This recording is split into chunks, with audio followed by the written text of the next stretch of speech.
Okay, let's dive into this. Welcome to our explainer.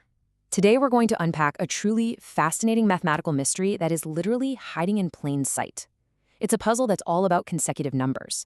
You know, those incredibly reliable sequences like 1, 2, 3, 4 that we use every single day without even a second thought? But as we're about to discover, when you actually start playing around with them, they can reveal some incredible, unbreakable rules of logic. Let's get into it. To get us started, I want you to step into the investigative mindset of a student named Anshu. Anshu was just playing around with numbers, adding them up, when a surprisingly profound question popped into his head. He asked himself, can I write every natural number as a sum of consecutive numbers? I mean, it seems simple enough on the surface, right? But the mark of a truly great mathematical mind is taking a really simple observation and pushing it to its absolute limits. And because one question always leads to another in mathematics, the inquiry naturally deepens. And Shu then wondered, well, which numbers can I write as the sum of consecutive numbers in more than one way? This is where the Socratic pacing really picks up. We aren't just looking for a single, easy answer anymore. We're actively hunting for patterns, for multiple pathways to the exact same destination. Now, odd numbers are pretty straightforward. Any two consecutive integers easily give you an odd sum. But even numbers, they present a completely unique challenge. Anshu asked, can we write all even numbers as a sum of consecutive numbers? Try it in your head right now. It is strangely difficult to land precisely on certain even numbers using just a straight consecutive sum. And then comes the ultimate hook, the specific question that truly turns this from a standard math exercise into a mind-bending puzzle. Can I write 0 as a sum of consecutive numbers? To do that, Anshu realized he'd probably have to throw negative numbers into the mix.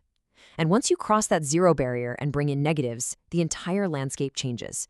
We need a controlled experiment to see what actually happens here. Section 1. The 4-number puzzle.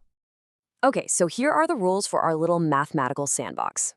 Take any sequence of 4 consecutive numbers. For our example, we'll use a nice, easy sequence, 3, 4, 5, and 6.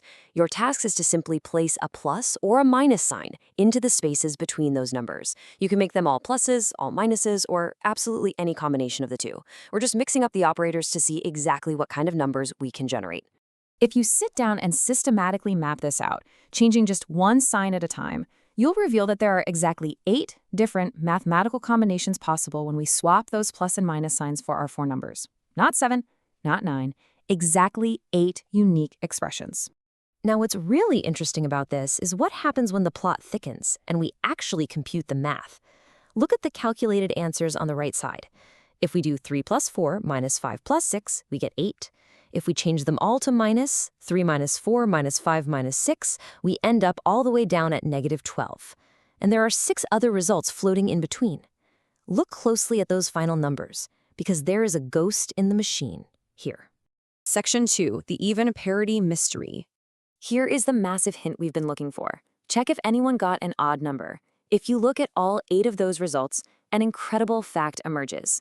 Every single result, yep, even the negative ones, has a factor of 2.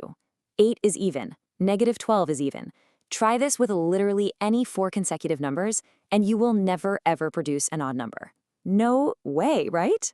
So the crucial point is this absolute, shocking mathematical rule discovered directly from our source material. Whenever you choose 4 consecutive numbers, no matter how you scramble those plus and minus signs, your resulting expression will always, always have even parity. It's an inescapable law of this specific puzzle. But why? Section 3. Proving the pattern. As math detectives, simply observing a pattern is never quite enough. I mean, it's great that we notice they're all even, but science and mathematics demand proof. To prove this works for any numbers in the universe, we have to deploy the heavy machinery. We have to stop using specific digits and start using algebra. We need to describe those 8 expressions in a general form using letters instead of numbers. Let's see how this builds step by step. Imagine our numbers are A, B, C, and D. Let's start with one combo, A plus B minus C minus D. Now, let's change just one sign. Let's flip that plus B to a minus B. By how much did the total value of our expression just change? Well, you lost the positive B and you went down another B. So the total difference in the result is exactly 2B. And here is the brilliant aha moment of the whole explainer. Think about the number 2b. Because it's multiplied by 2, 2b is absolutely guaranteed to be an even number. If the difference between your first equation and your second equation is an even amount, they absolutely must share the same parity. Think about it. If you start even and subtract an even number, you stay even. Every single sign switch just shifts the total by an even amount, keeping it permanently locked in that even parity. And this brilliantly illustrates a second, perhaps even simpler way to prove our mystery, using the fundamental rules of parity. An odd number plus or minus an odd number is always even. Even plus even is even. The only way to get an odd result is by mixing an odd and an even.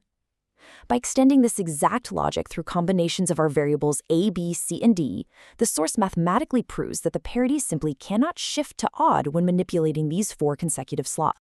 Section 4, Breaking Even with Algebra. Now it's time to take our newly forged detective skills and apply them directly to some more complex algebra. I challenge you to look at this list of expressions. Just by using the parity rules we just learned, you should be able to spot the ones that will always result in an even number, regardless of what integer the letter actually represents. Look at 2a plus 2b. Both terms are multiplied by 2, meaning both are even, and even plus even is always even. The exact same goes for 2u minus 4v and 4m plus 2n. You don't even need to compute the math. The structural logic gives you the answer instantly. As our source material beautifully points out, this whole journey started with a couple of really simple questions. What if? And will it always happen? That wondering, that conjecturing, that is the true heart of mathematics. It's not just about memorizing boring formulas. It's about spotting a hidden pattern, asking why it's there, and using logic to build an unbreakable proof. So, what other mathematical mysteries are hiding in the numbers you use every single day? Keep asking what if. Thanks for exploring with me today.